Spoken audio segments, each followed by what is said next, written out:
Welcome to the carnage. Welcome back to the carnage. Today we're going to talk about something that's been kind of bothering me lately, and I'm seeing more and more of, is the so-called male feminist, and why typically I laugh at just the whole situation. The whole thing is that they think that they're doing this, being a male feminist, that this is an untapped resource of finding women. And I wonder if they think in their head that if they say that and they get one of these women, that they're just going to break down. These girls will be like, finally found a man who puts me above him in every way. And, you know, they're going to change their ways and fall in love with these guys, and they're going to live happily ever after, or whatever the hell they think in their head. I think that most of them think, and it's wrong, by the way, that these women, because they don't like guys, they're not sleeping around because they hate men, and so that this is as close to purity as they're going to find, don't realizing that a big part of the feminist movement is sexual empowerment, right? So these women are sleeping with way more guys than typical women do because they see it as empowerment. So I don't know why these guys think that way, and the whole nice guy syndrome, you know, they all kind of out themselves in the end. And these feminist women are kind of waking up to it the second they hear a guy say, oh, I'm a male feminist. They're like, yeah, no, I've been through that already. I'm not doing that again. So as a male feminist, guys, your ploys aren't working anymore, and you're making us normal guys just cringe every time we hear it. But let's get into the videos and you can see why. Yo, what the fuck happened to men? Masculinity is at an all-time low. Everywhere you look, all you see is soft-ass men with no backbone, no strength, no pride in being men at all. And somewhere along the line, I feel like this feminist movement convinced men that being masculine was toxic. Men were told to tone it down, to be quiet, to stop being too much. And as you can see by looking around, a lot of these men folded. They got soft. They lost that fire. Now, look, I'm not talking about your sexual orientation. That's your business, whatever you decide to do in your bedroom, whoever you decide to do it with. I'm talking about being a man. If you got a Y chromosome, you were built to be strong, to protect, to lead, to stand tall. When shit gets real, you got to be dependent. That's what being a man is. And real masculinity isn't toxic, because a real man doesn't tear people down. He builds people up. He builds his woman up. He creates a space for her where she can feel safe to be soft, where she can flow into her femininity. That's balance. But what do we got now? The women out here being the protectors, the handyman, the strength of the house. While these weak-ass, soft-ass men take a back seat. Man, that's not progress. That's just ass backwards. My guy, you're supposed to be strong. You're supposed to be capable of unleashing violence if you need to protect what's yours. You're supposed to be raising your sons into strong men and your daughters into confident women who know and see what protection feels like. We need real men again, not these scared-ass, lazy men. The real ones, men who take responsibility, men who protect, men who lead. So, bruh, get out your feelings and step into your purpose. You're a man, so act like it.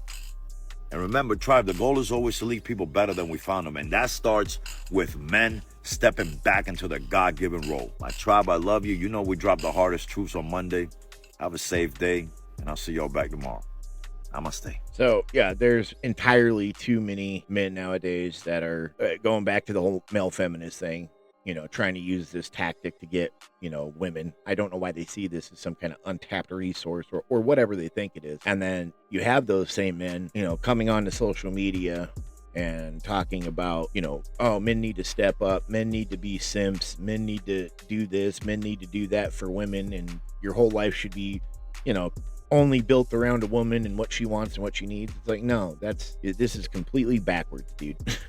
You know, and then you got these other men who just, they just gave up, and rightfully so. I mean, when you look at what modern is today and modern times and the landscape, you know, I could see why younger, you know, men, modern younger men are just like, nah, I'm good. I went on a date with a feminist guy. He literally had feminists on his interests on Tinder. And I thought, well, this can go one of two ways. He can either really be one of the rare ones who actually is educated, or he's just a fake feminist guy who just put that there to attract women and to use it as an excuse to not have to pay on the first date. But I thought, hey, I'll give it a go. Maybe he's one of the rare ones. And he was. Turns out he was. And guess what? My guys, turns out that feminist men are the ones who willingly offer to pay for an Uber to and from the date. And the ones who willingly pay for the tab because they respect the woman they are on a date with. Because a guy that actually understands the issues that are rooted in the society when it comes to sexism will actually understand why it's fair of him to pay on the first date. A man who is a real feminist will not care that he has to pay $20 extra to take you out. And he will understand that you paid much more extra just to go on that date. He understands the pay gap is still real. He understands that women have to get IUDs, have to take birth control, have to put on makeup, have to do their hair. And he understands that if we want to go down the line into something more serious, chances are, just because of the way the society is built, I will be always the one that gives more. And it's never gonna be really 50-50.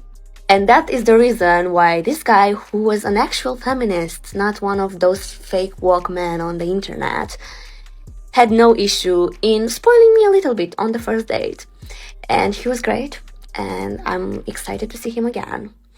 And no, he's not gonna pay for every single one of my dates. Yes, I know men are not ATMs. Men love saying that about themselves when they have no fucking money. It's always the broke ones that always say that. So anyways, girls, this is the bar. The bar is high. We do not accept anything less.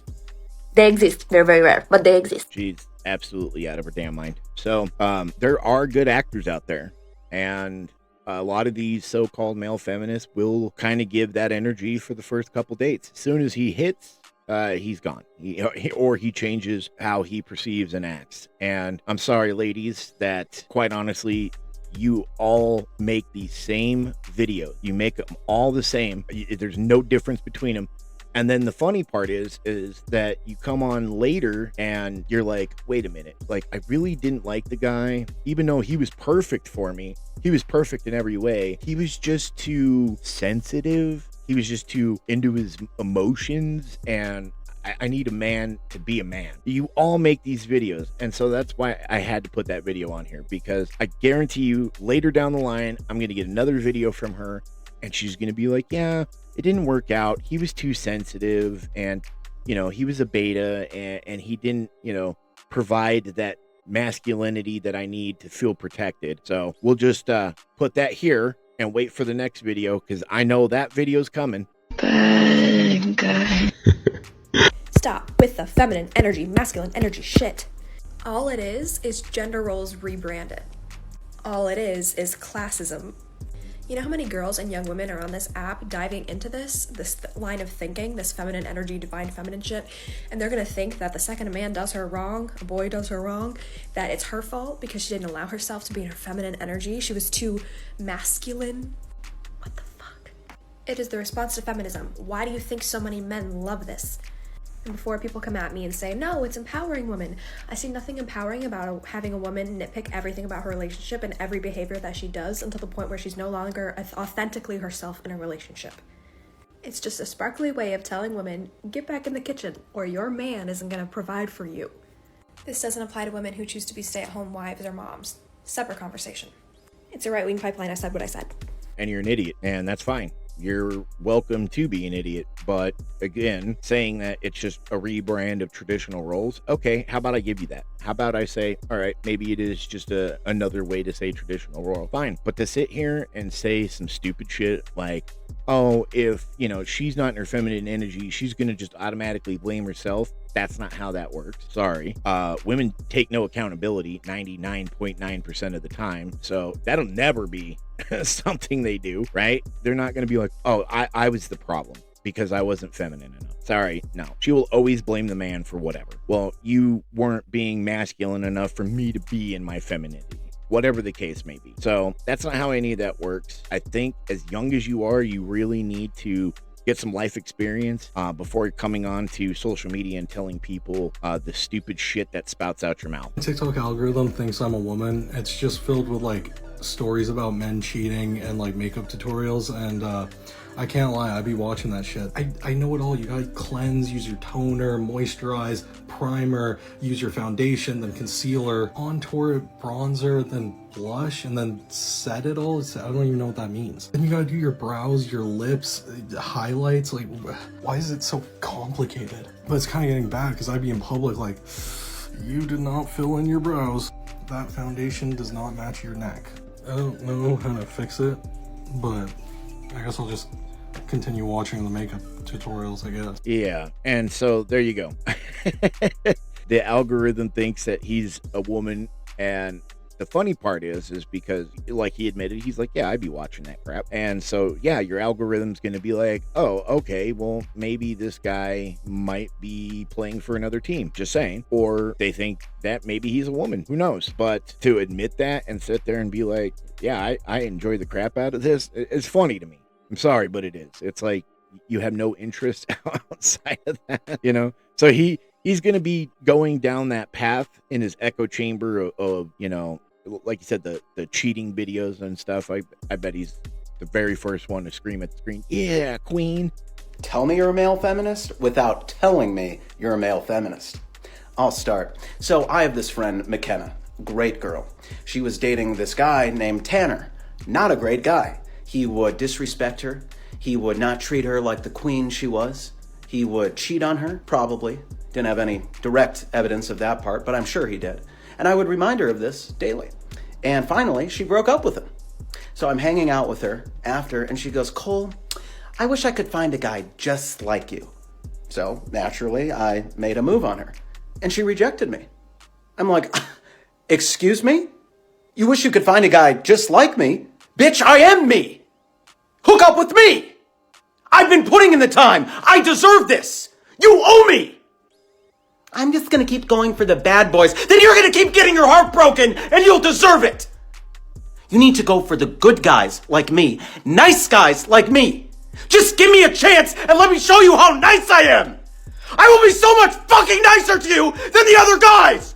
Just let me show you how fucking nice I can be! You stupid bitch! God damn it! Yeah, so that right there is the actual poster boy. And it's satire. I mean, he's just making a joke. But he nailed the poster child for being a male feminist. This is exactly how they are. This is exactly how they act. And going back to that first video, you know, where she's, oh, you know, I found a diamond in the rough. No, you didn't. You found a guy who can act pretty, you know, you found a guy who has figured out probably through many dates, hence why he was on Tinder to begin with. Because if he was really all of that and was into all of that, he would have had a girlfriend by now. He would have been in a long-term relationship. But the reason he's not is because he eventually comes to that. He becomes that guy. Whenever I see a guy on TikTok pandering to women and telling them exactly what they want to hear, I immediately assume the worst of this person. And it's not because I'm against what he's saying. Typically, it's because I know his intentions. I feel like Officer Dokes, you know? It's almost cyclical at this point. Some random dude gets super popular for telling women exactly what they want to hear.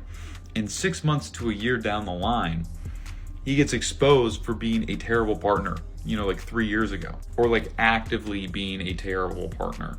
From personal experience, the type of stuff that self-proclaimed male feminists say about women behind closed doors in rooms where there's only men is more atrocious than the things I've heard in like just standard locker room talk. And this is where this whole idea of the performative male came in, because women started to identify patterns of terrible men, and they realized it was just men dressing up and acting like feminists.